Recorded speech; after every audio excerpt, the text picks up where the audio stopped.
Hey guys, alright, today we are watching World War I Oversimplified, Part 1. And don't think I need to explain more than that. I'm assuming most of you, if not all of you, know a decent amount about I can't talk right now. I'm assuming, especially with the amount of reaction videos I have done, we know what to expect from Oversimplified. This is one of his older videos. Let's just jump right into it and see how his quality has has evolved over time, and see how this older video of his holds up. Now it's also only 6 minutes long, so this is probably going to be extremely oversimplified, but this is part 1 of 2, so we'll see how far he gets with this part 1. 1914, a time of modern technology, culture, and fashion. Truly the height of civilization. Let's have a war. Everyone knew a big war was coming. His mic has definitely improved. France wanted some stuff back that Germany had taken from it. Germany wanted to take more of everyone's stuff, and they were building a big sexy navy that was making the British uncomfortable. Yeah, they were. The British, what's super funny about it is the British didn't care at first when the Germans were starting to build up their navy, because the Germans weren't going necessarily for new numbers. They were just going for high quality ships, big ships, you know. Essentially trying to get those like battleships made. That's really what their focus was. And I wouldn't necessarily... Yeah, the German Kaiser, he probably had this desire to conquer more, but I don't think he necessarily really wanted to push it.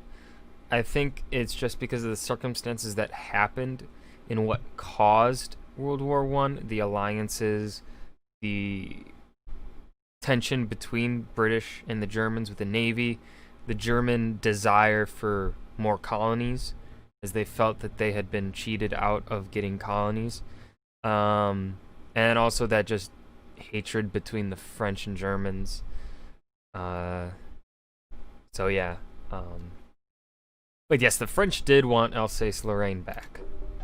These two empires thought they were really cool, but lots of different people who lived there didn't think it was so cool, and some of them had even been declaring independence with help from Russia. Yeah, that's really what brought... I'd say that's probably the biggest determining factor between the fall of the Ottomans and the Austro-Hungarian Empire. Because unlike the German Empire, the Austro-Hungarian and Ottoman empires were made up of so many different cultures that didn't really have a overarching similarity behind them. Like, you look at Germany, you can say, yeah, the people that live there, they are German. But when you go to different parts of Germany, there's distinctions. You know, you've got Bavarians, you've got Saxons. You know, there's differences between the different areas of Germany. But if you went to the Austro-Hungarian Empire, you've got Austrians, you've got Hungarians, you've got Croats, Serbs, Bosnians, etc., Czechs. Not only is the German language of a different language group than like those other languages. I think the Czechs kind of have a similar language foundation with the German language, but like with the Croatian language, the Hungarian language especially is fundamentally more Eastern and not Germanic, you know? So you have that language barrier inside the empire. And then if you look at the Ottoman Empire, these are Turks. They are from the steppe area. They're from like above Iran somewhat. But then they've conquered a bunch of Greek lands. They've conquered a bunch of Arabic lands. You know, so there is a lot of tension there. Everyone was talking about each other behind each other's backs. Yeah. The fact that military technology I like that K.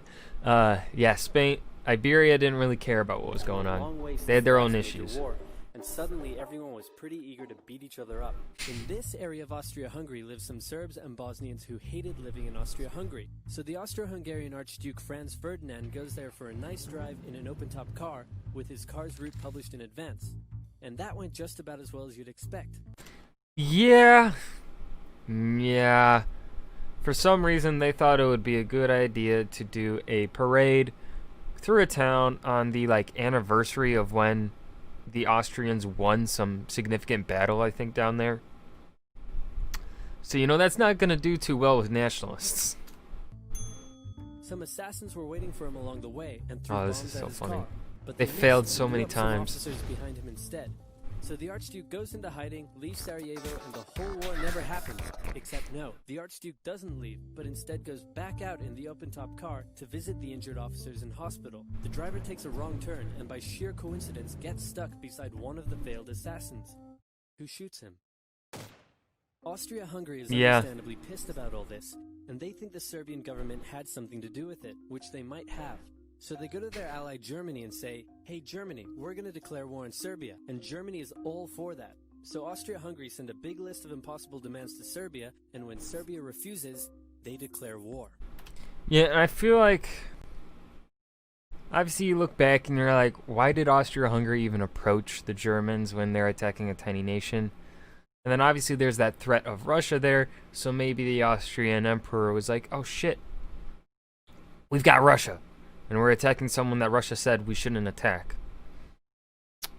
Let's talk to our buddy Germany about perhaps some aid to maybe deter the Russians. But looking back, that seems more of a threat instead of a deterrence, so... And it just all spirals out of control. Austria-Hungary and Germany are friends, and Serbia is protected by Russia, who's friends with France, so they'll declare war on each other. Montenegro joins in too. France and Britain also They join in have a too. alliance. So when France says, "Hey Britain, you got my back?" Britain is like, maybe. And then they just... Yeah, no, Britain really didn't... Britain's essential role or view of continental Europe is that they don't want a continental hegemony like what was seen with Napoleon. Be it France or Germany or Russia. So this whole system here that was essentially kind of crafted by Otto von Bismarck and then ruined by Kaiser Wilhelm II is probably something Britain was very happy about at the time, because they're like, all right, so there's a bunch of these nations, they're balanced out. All right, we are the superpower still in Europe because of our navy and our global empire. This war threatens that idea, that safety of being this, I guess, European superpower. But they didn't want to get involved because this war could go either way. Because, I mean, you have... Why side with the French when they just got their butts handed to them roughly 40 years before, in 1870, by the Prussians, now the German Empire? So, it's understandable that the British do not get into the war until Germany, ignores the neutrality of Belgium. Decide to stay out of it, which is great for Germany because Germany has a plan. They know that Russia is so big and clumsy that it will take them a while to get ready for war. So with this guy in charge, Germany will send all its troops into France at lightning speed while Russia's getting ready, defeat France, then move all the troops to Russia and defeat Russia, and then we all speak German and eat Pfefferpottast every day. Just one problem. France has loads of forts and defenses along its German border, and Germany can't waste any time fighting them, so Germany decides to go around them. Through Belgium. Belgium is neutral, but Germany wants to march 750,000 troops through it to get around France's defenses. They're hoping Belgium will just kind of sit down and shut up, but they don't. They fight back, and they're pretty good too, so they slow the Germans down.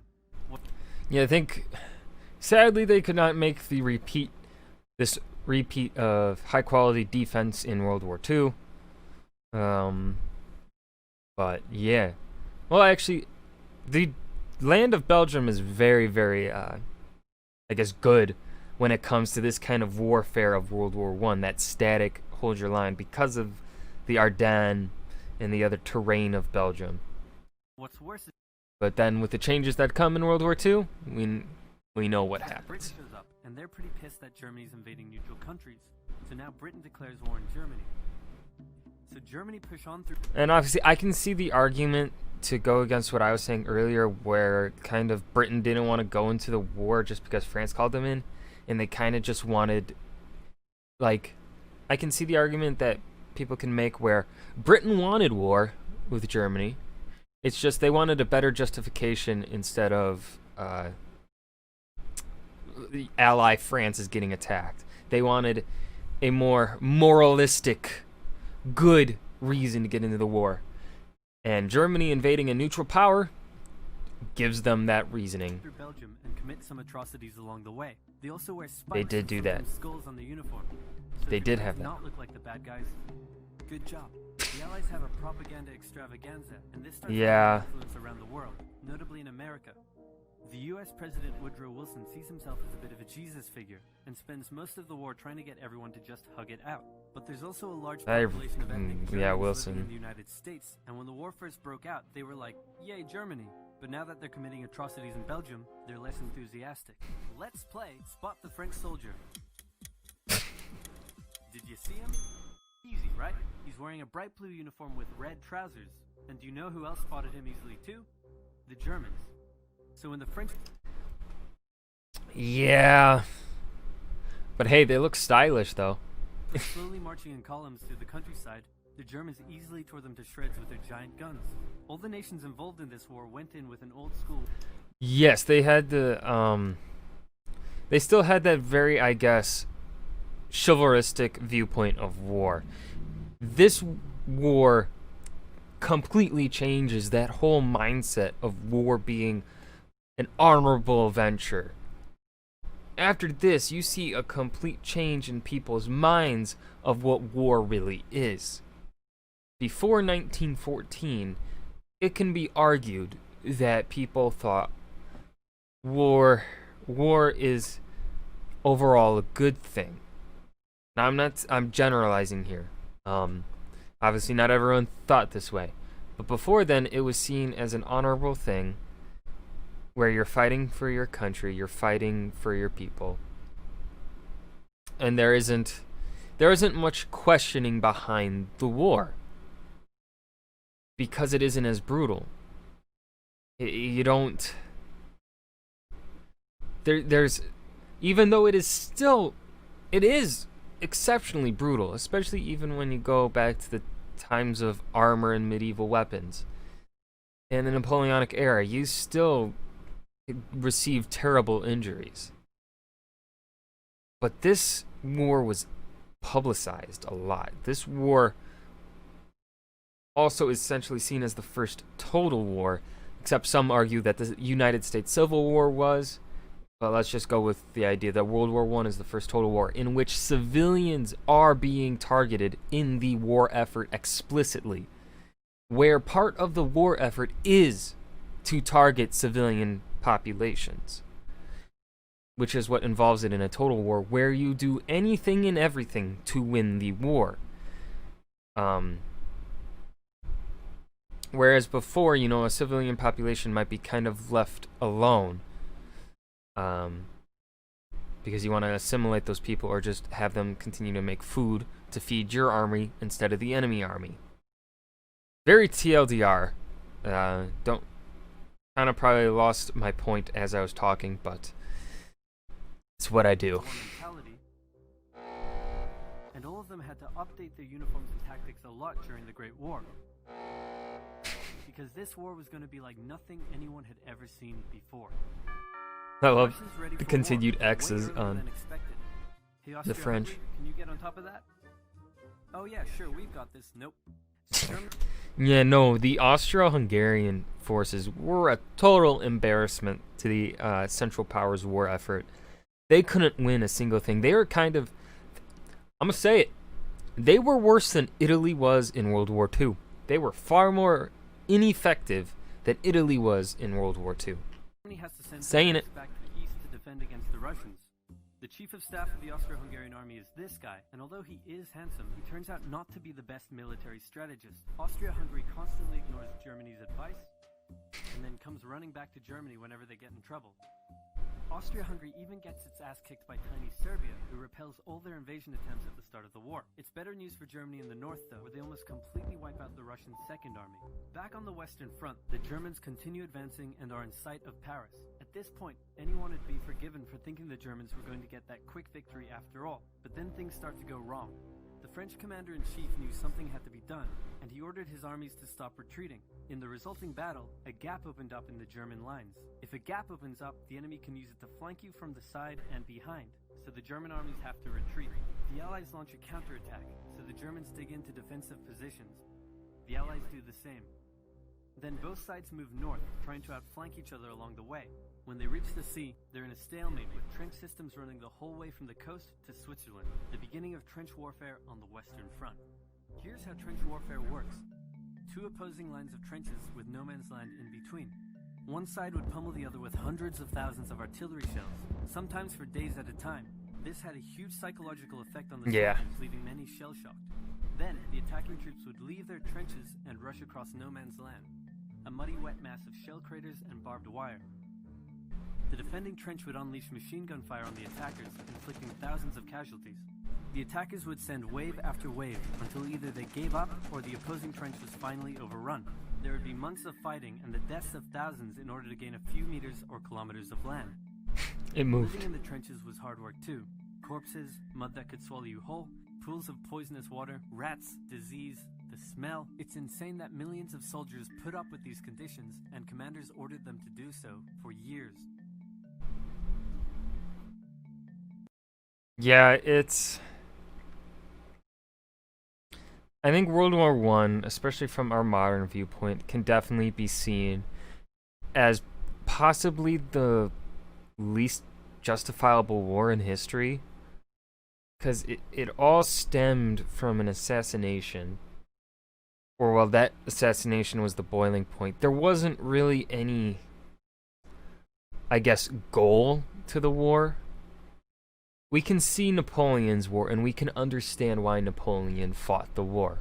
He fought the war because he wanted to grow the French Empire. He had a specific goal in mind. He believed that his French government was the government that was right for Europe and the world. But World War I, it is much harder to make kind of that justification in our minds. And I think that's why it is such an intriguing war. Because it doesn't have that easy justification behind it. World War II is interesting because it is possibly the one war where we can definitively say it was a war that had to be fought. A war needed to be fought to stop Hitler's Germany. So, yeah. I think that's going to do it for now. There will be more commentary when I get to part 2. Hope you guys enjoyed. Remember to leave a suggestion. I feel like I can't talk today. Remember to leave a suggestion down below in the comment section. Let me know what you'd like to see me react to next. As always, thank you guys for watching. Remember to leave a like button? Whew. Remember to hit the like button, subscribe for more, and I'll see you guys next time. Thank you.